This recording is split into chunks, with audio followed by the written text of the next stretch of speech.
Bonjour, bienvenue à toutes et à tous sur Cocotte TV. Aujourd'hui une nouvelle vidéo de présentation de déballage d'une alimentation, à savoir la P1700M par l'EPA. Une alimentation qui ne propose rien d'autre que 1700 watts avec une certification Platinum et qui sera proposée à un tarif de 283 € environ. Avec cette petite, ou plutôt cette énorme PM 1700, vous retrouverez une notice d'utilisation, la visserie, un cordon d'alimentation et enfin un petit dispositif qui vous explique à quel connecteur correspond quel câble. Parlons justement des câbles, c'est un peu Noël, on en a pléthore et surtout pléthore de prises PCI Express 6-8 pins. Alors on aura tout d'abord ce câble qui est un 24 broches plus un 8 pins CPU. On a ensuite ce câble là qui est un 8 pins CPU plus un 4 pins CPU. Ensuite on a 1, 2, 3, 4, 5 câbles PCI Express 6, 8 pins. Ensuite on a un câble avec 4 prises Molex, un second câble avec 4 prises Molex, et une prise floppy, on a oublié la petite prise floppy ici aussi. Ensuite, on a 4 prises SATA, enfin 2 prises SATA, 2 prises Molex, 4 prises SATA, 4 prises SATA, 4 prises SATA.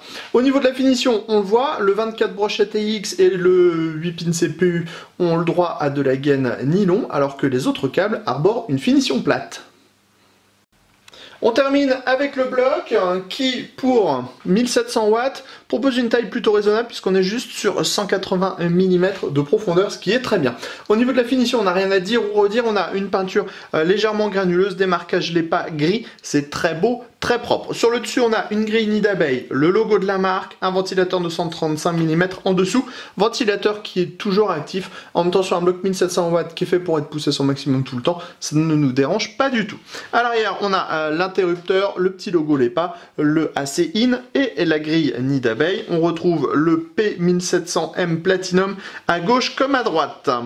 À l'avant du bloc ou à l'arrière, à vous de voir, on a tous les connecteurs pour les câbles de l'alimentation. Donc en rouge, c'est pour tout ce qui est PCI Express, donc comme ça au moins c'est bien déterminé. Ici on a pour la carte mère et en noir on a pour les périphériques en Molex et en SATA. On termine sous le bloc où on a en fait l'autocollant avec les caractéristiques techniques de ce dernier. On a un 3V3 de 25 A, un 5V de 25 A et on va trouver 6 rails 12 volts. Chacun des rails propose quasiment 30 A. En fait, on a le 12V1 qui est à 20 A, le 12V2 à 20 A et le 12V3, 12V4, 12V5, 12V6 qui sont à 30 A le tout pour 1692 watts de puissance sur le 12 volts et 141 A maximum. Autant dire que notre petite configuration qui consomme ces 1200 watts ne va pas du tout mettre à mal cette alimentation et d'ailleurs on le confirme puisque dans nos tests tout se passe absolument très bien. Sur ce, on vous donne rendez-vous sur cocotteland.com pour le test très prochainement de cette P1700M et sur Cocotte TV pour des nouvelles vidéos de présentation.